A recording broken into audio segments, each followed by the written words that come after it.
Rochester is on the cusp of great growth as plans for Destination Medical Center take shape. But the city is not forgetting its roots. There are buildings and homes that have been here since the city's infancy. And as ABC 6 News anchor Rachel Wick shows us tonight, there is one place where visitors are creating new memories while hearing old stories. Steamrollers and bulldozers dot the landscape, making way for new buildings and new business in Rochester. But there's a house on a hill, a piece of history seemingly frozen in time that's overseeing it all. It's kind of a hidden treasure. Inside, you find a man We moved up in July 1st, 1990. who has also been watching the changes below while keeping the memories from inside this house alive. It was a family home, and that's originally what it was built for. Caretaker Les Cookman has been sharing the stories of the historic Plummer House for 25 years, a 48-room mansion that is the dream child of Dr. Henry Plummer. This is Dr. Plummer.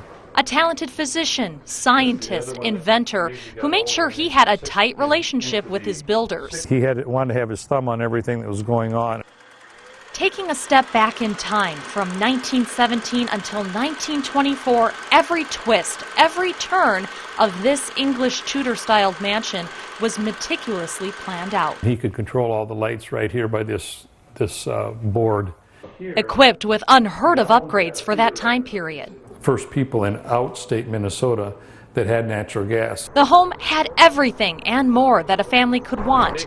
A swimming pool, 65 acres of land that stretched all the way down to where Apache Mall now sits. He had a sprinkler system here. He had a sprinkler system. Underground sprinkler system. Add on a central vacuum system, servant quarters, and What I think is the crown jewel of the house, and that's the ballroom. you can almost imagine the grand parties held in this space. Unfortunately, Dr. Plummer only lived in the home he so carefully put together for 12 years. People say his last diagnosis was himself before he died. Following Dr. Plummer's death in 1936, Les tells us Mrs. Plummer, whose name was Daisy, stayed in the home. As Daisy got older and into the 60s, this is where she would watch her soap operas. But as the years went on, she decided it was time to leave. It was getting to be more than she could handle, even with the staff. In 1971, she gifted the home to the Rochester Arts Center. Later, it was transferred to the Rochester Park and Recreation Department, which still owns it. Eventually, it ended up in the care of Les and his wife, Sandy. When we first moved up here, it was really fun to tell our friends when they would come to visit, well, just go down to Apache Mall and look up on that big house on the hill and come up and see us. When Les was a member of the park board, the Plummer House was part of his focus, making him a perfect candidate to take over the home's daily operations. We're booked about 250 to 300 days a year.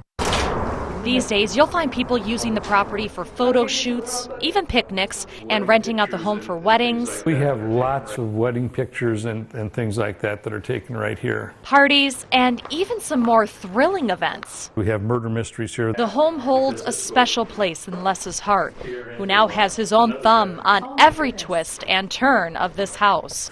Everything that we have in the living room here is original. Something Dr. Plummer would more than likely be proud of. It's just a very relaxing, peaceful place that any visitor should come and visit. Well, the Plummer House property is open to the public. If you want to set a tour or check out a schedule of events, you can contact the Park and Rec Department at 328-2534.